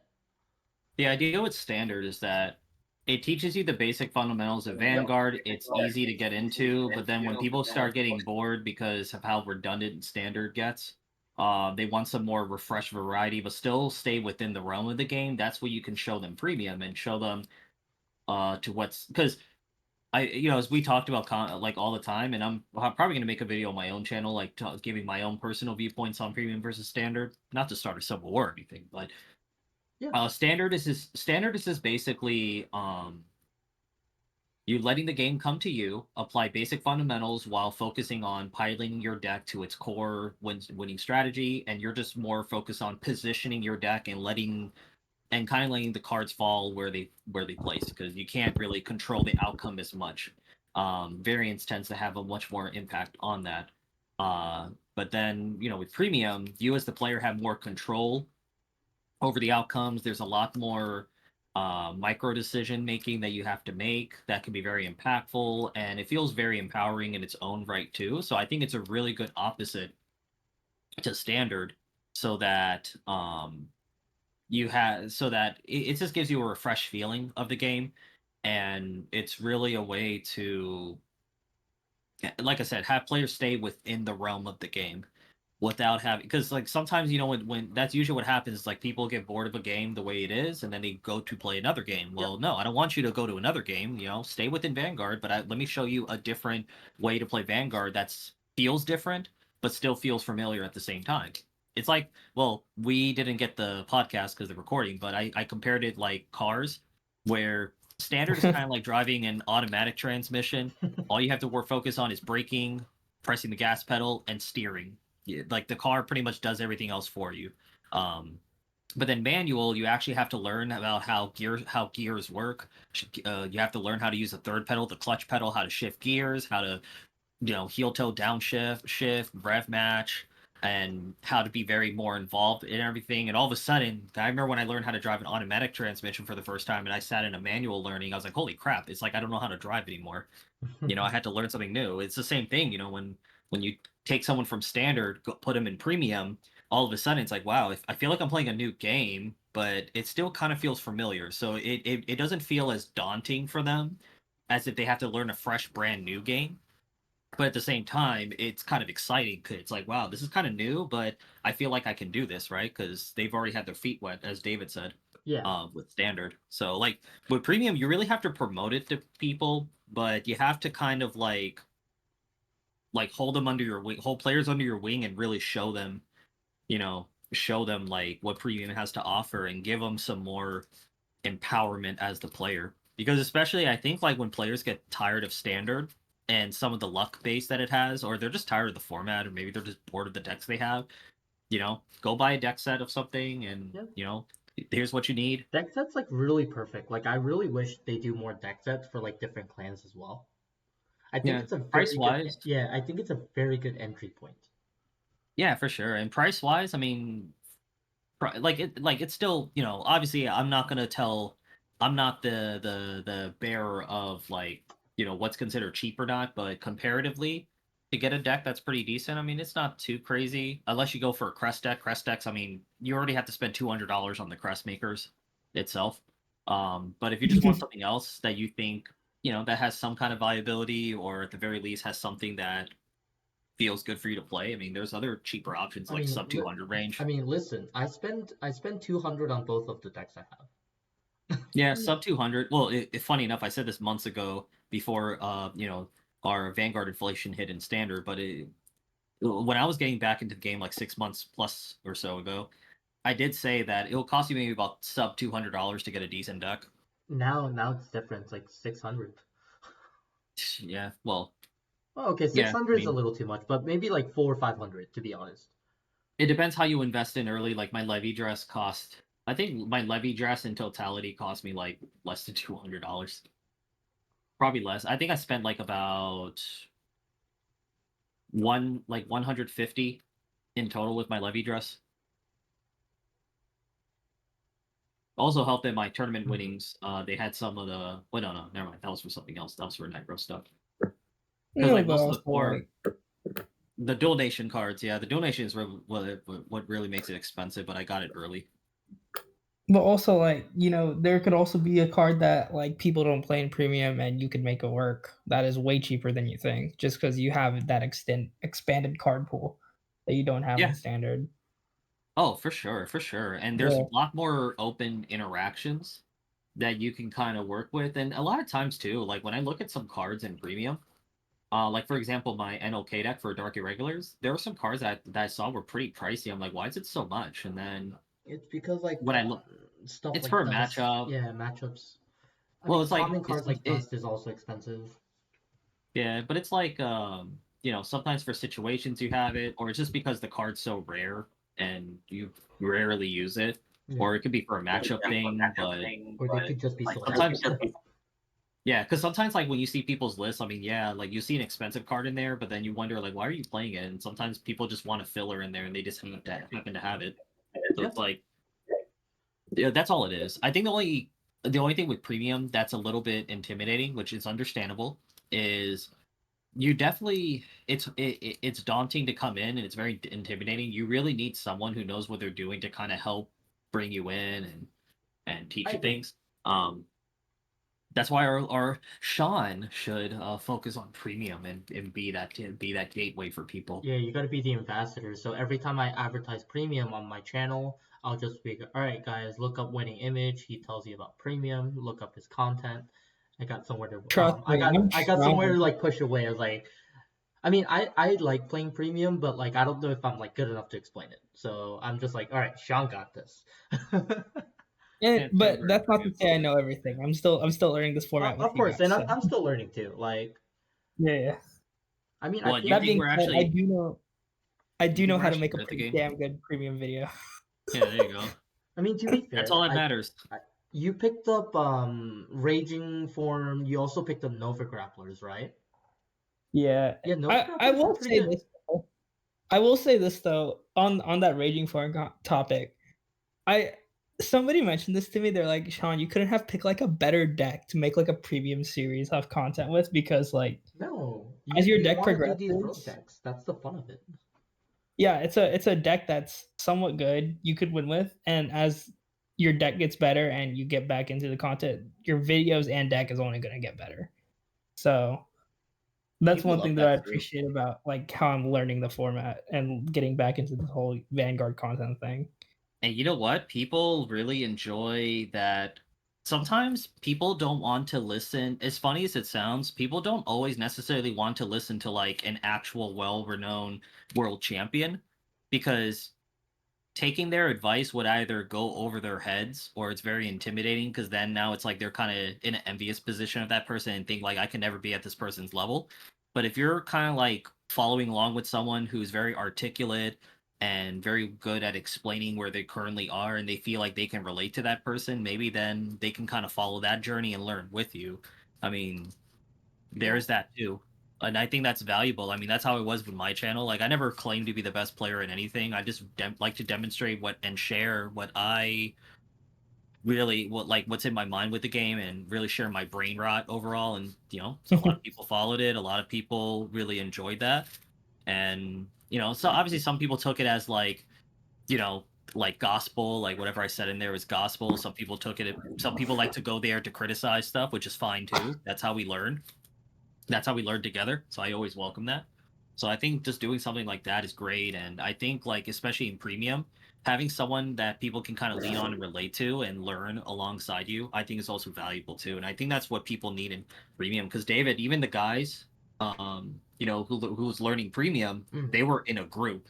So it's like they're learning with each other. So it's not like, you're coming into a field of like people of like, Peters, and stuff like a bunch of Peters in a room who are already like at a high level and you don't think you'll ever keep up with them. So So you I can feel mean, like you're growing at someone at your pace. I don't know if you remember, but a couple weeks, months, maybe a month ago or so, I think like I mentioned, that premium was really hard for me to get in at first Hmm. because that all my references were like experts, Hmm. like like our best players like Peter, Rudy, like people that are very experienced and very good at premium. When they try to explain it, it's really hard to understand. But like once like I started slowly with the Blitz team guys, because they were all getting in as well. So I was like, okay, this is a perfect timing for me to get in. And then we all start like slowly like discussing each other, and then if we have any questions, we'll slowly ask, right? But other than that, like I think it was better for us to learn in our own pace versus like when someone was bombing you the information. So Oh, Yeah. like I think info dumping you. yeah, Yeah. yeah. So I think like it was a better pace for me to learn that way. Because I understand like from their perspective, I used to play, but I haven't played in a long time. Like, so I am like basically a new player if you think about it. I know basics, I mean, I know basic plays, but like I don't understand the whole format anymore. It's completely different. Like when I played, And OTs didn't exist. So yeah, and I'll it, say yeah, this, like on the premium content, and this isn't a jab at anybody. This is just how it is. But I'm going off of what you said. There's like just a really lack of that like newbie content that people just can't like basically understand premium at its core. And especially with Bushiroad, who released such a great product to go along with their push for premium, I just think it's a real opportunity for all content creators who are in premium to just create a more like newbie, because everything's so competitive, at least on the stuff that I find for Vanguard tubing. So Yeah, and you're right too, because even back when I used to play Yu-Gi-Oh, because Sean, do you remember? Well, I mean, I've already said it multiple times. I used to be a Yu-Gi-Oh tuber. Me and David like yes, used to do Yu-Gi-Oh, but then what motivated me was because whenever you sell deck profiles, a lot of people just lay out the cards and say I run this and this and this because this, but they're very vague and it's just more of assuming. It's like it's like you're taking a college class for a new course, but you're going to like the third version of the course instead of the 101. So it's like they're already assuming that you kind of already know, and you're just there just to see what differences there are in builds. But I was like, but what if you're brand new and you need to learn from scratch? Um, and sometimes with someone who's very advanced, like in such a position, it's like they don't want to be bothered with that. yeah. It's That like that's one thing I did notice, like with players that are very experienced or like they know way too much, is they don't want to go to the basics because they think like everyone knows the basics. So I well, it's think like that's it's yeah, just patience. I think it's a patience thing because it's like I like because they spend day and night. I mean I used to be like this to a certain extent way back then too because it's like I focused way too hard on like day and night with like already advanced stuff and I'm way past like discussing noob stuff, but not like noob stuff, quote unquote. And it's like I'm trying not to sound pretentious when I say this, but it's kind of funny because like you see this in card game shows and laugh, but you'd be so interested. It's so interesting how much is true, but it's like it's kind of like a waste of time to sit and really it's a waste of time to some people just to go like just to teach very basic things and if you're not getting it like immediately it's like I feel like I'm wasting my time. It really takes the right person to be willing to sit and patiently teach someone the very basics and stuff and the thing is too like not everyone is a good teacher. yeah. Like the plenty it's just like in sports, right? Some of the best players are not the best coaches, some of the best coaches are not the best players. mm-hmm. Because it's not Our about head coach got fired this week. You guys didn't hear that from me, but yeah, just because of that but reason. I would yeah, say but it's like like you have to teach people. me Yeah. personally, I don't I don't think I'm a good teacher, but it's funny because I've done coaching and I've been getting a lot of new players into the game, but I still believe like I'm not the most ideal person to teach person something else, like in Vanguard at least, because I'm still relatively newer and I still make a lot of misplays too. So I'm not like always the ideal person, but when I'm like interested in a content like I want to do, I am more like locked in to do that content. I do more research on it before I do make a content. Like when I was doing the how to make or how to play Zorga and how to play Direful Dolls content, like those are two decks like I really played a lot, and I did a lot of research on those decks like before I made those videos.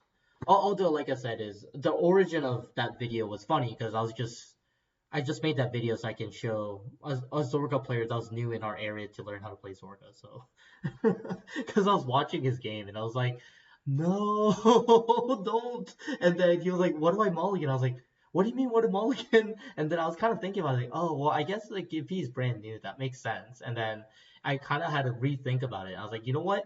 Hey, give me like a week. I'll make a video just for you. Hmm.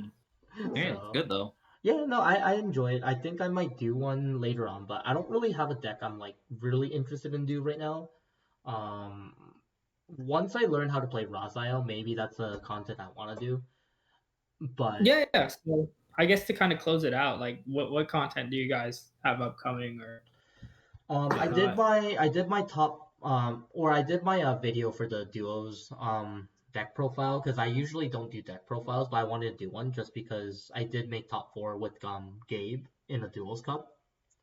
And I know that that's something that people are interested because most people don't play Odium. Because I think there was only 2 Odium players in the whole tournament. I was the only one that topped actually. So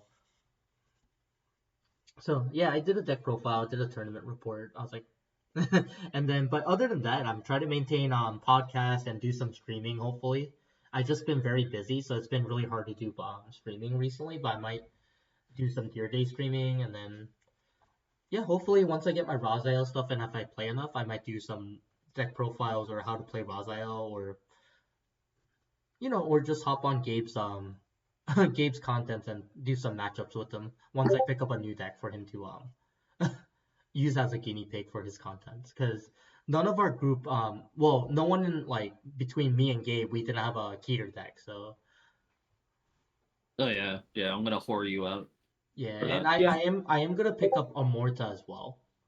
So that's another thing. Like that's on my list. I do need to pick up is Leo Amorta. And what about you, Gabe? Any new content or decks out for you? I mean, set 6 is coming up soon. Depending on how soon I can get some stuff in there, maybe put a new deck together. I definitely want to get some matches going to build up to set 7. I think I have another match I'm trying to upload as well. And I guess I after can that, borrow the yeah. Maelstrom stuff to help you out because I still haven't sold my Maelstrom stuff yet. So I guess like Oh yeah, I'll let you juice it out. I just need to borrow like a couple of staples, but I know a certain someone will be happy with that to see that. yeah. Let's get YouTube Cardfight King here. I'm just kidding. And then also, actually, he might be the best yeah, choice. yeah, and then also, thanks to my sit down with Commander Jaime to show me a few things, I may look into getting some discussion videos out. Not like a podcast like we're doing here, but it's just just me talking about stuff that I have on my mind about stuff. Because I think that's the challenge, like with YouTubing. You have And to come why I up go with on different hiatuses. content. Well, it's not Fresh just take. that. It's just, yeah, it's not even just that. I mean, it's not even just that. It's just like sometimes I just don't feel like talking about Vanguard. Yeah. Even now, right now, compared to before, I'm not like as high in energy with Vanguard like when I'm not playing Vanguard in locals. Like that's why sometimes when people like ask me about stuff at locals, I'm like, I don't know. I don't even remember what's in set 7. I just remember the cover card and that's it. And then I just wait for people to tell me. I'm like, oh, okay, cool. And once the set comes out, then I look into it because I'm just not like I have other things I that's on my mind. Yeah. So I don't really. I used to, way back then, I used to think about Vanguard like every single day, and then but now I just think about Vanguard when I'm talking about it with other people at locals, which is like twice a week usually, and then that's kind of it. Or maybe if I'm gathered with other people, but other than that, I'm not like talking about it or thinking about it. I'm focused on other things. I mean that makes So, sense too. but it has to take like an event or something. Yeah. Like obviously regional. Every time I go to regionals, through all these years, not just this one, but like every regionals, it always does refresh my excitement for the game.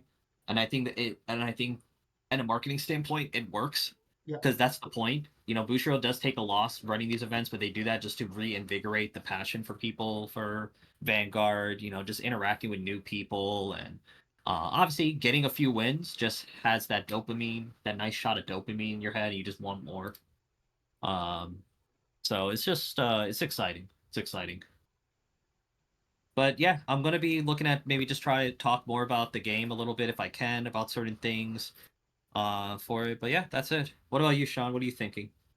Well, Premium he's gotta Vanguard. finish his premium content. Yeah, Premium Vanguard Project Episode 3. That's all that's on my mind. I Okay. really just want to get it done because I think it puts a nice bow on the story with Raging Form. Yeah. Okay. Say no more, fam. Say no more. Yeah, And yeah. then Other than you that, gotta get some games on with it too. Sadly. Oh, trust me, the game that I got for it is really special. So Okay. All right. Can't wait to see it. You guys like to special features on Cardfight King on your channel. you guys like to know I tend to establish a story really quick, but I think if you watch episode 1 through episode 3, it actually like makes complete sense. Like I couldn't have written a better TV show. Okay. Well, Yeah. well, my hype is up. My expectations are high. Yeah. That being said, I'm gonna drop Raging Form after that for a little bit, and Okay. Do some Take a break. Do some Victor content. Yeah, I actually want to see Nova Grapplers like I guess like kind of like a breakdown on it would be kind of nice. I tease the next deck that I'm gonna build up for premium in the video, so Okay. you'll have to wait and see. Yeah, I'm looking forward to it. Okay. Yeah. Pretty fun. Right. So I think this is a good stopping point because I feel like that we can probably talk for another hour if we just let this go.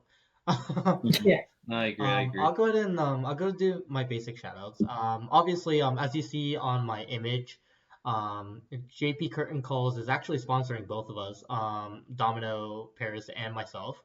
I do have a code that you guys want to use if you guys want a discount for 5%. It's lowercase AMVG.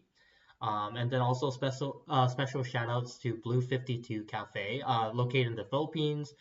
If you are listening to this from the Philippines, they are opening in April, so check them out. And make sure to check out Domino Paris's channel, and make sure you guys check out Winning Images channel as well for helping me out on my podcast every week. Well, not every week, it's been a while, but most of the week when we do it. And then also shout outs to Kiro Caverns that held the Duels Cup yesterday. And shout outs to Peter that was there until 1:30 waiting for us to finish on the results. And Peter is always pleasant to have as a judge. So shout outs to them as well. And then shout outs to my team, Blitz Industry as well. Actually they made the top well they split the map, but they made the top cut the top two, as well as me and Gabe also made top four in the Duels Cup. And that's pretty much it. For you, Gabe? Just shout outs to Curio Cavern for having a fun weekend with just had a good time during the Duos Cup. I probably won't do that. I definitely will not be doing that again if it's gonna be that so same excited. format. Yeah.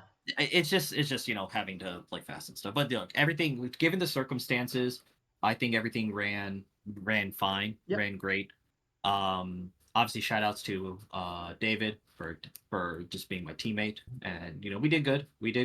I won the carry job points. I know by one. The carry job. But yeah, just shout outs to JP's Curtain Call again as well. I am affiliate with him as well. I'm not going to give you my code because this is David's channel, so I'm going to do that out of respect for him. And I will have his link down for you so you can check his channel out. But he also, has some dice blocks for the power numbers that he actually custom makes by hand. So it's actually really nice quality. So check them out. The code does work, 5% off for that. And hopefully I actually talked to him and he's going to try and get me some blocks made for me. I'm going to pay for them. I'm not taking anything for free. And hopefully I can feature on my channel, and so you guys can check them out. They're really good quality. Actually, one of the guys in our locals had them, so I got to check them out, and they're really nice. But just shout outs to that. Just shout outs to the entire Vanguard community that went out of their way to participate in the Duo Cup, continue expanding the game. Shout outs to some of the players. If they're watching, Braylon and Ethan, they were our first round opponents. They both had now energy generators. So it's funny because I was talking to Tampa. I was talking to him right now about the Roz deck too while we're doing the podcast. Yeah, good group of guys. They kind of made us feel old. They were like, they were like kids, kind of like Sean. They were younger than Sean. It's all your fault. They were younger than Sean when they started getting into Vanguard and stuff, and now they're like tearing it up, doing well. They made stuff. So yeah, but shout outs, just meeting new players and everything to the Vanguard community. Just overall, continue just growing the game and having fun. All right, Sean. Shout outs to Domino Paris and Iamvanguard. Thank you to David for always having me on, even if it's last minute. I just always appreciate talking Vanguard with these two. They say I'm the kid, but like it really feels like I'm 14 watching Domino Paris and Iamvanguard on my way to school or at school. Stop. And no man, now You graduate from the kids' table at Thanksgiving to now sitting with the adults with your big boy Yeah, chair. yeah, and like I mean this genuinely. The phrase "there's no place like home," but there's definitely no place like Cardfight Vanguard premium format. Sorry.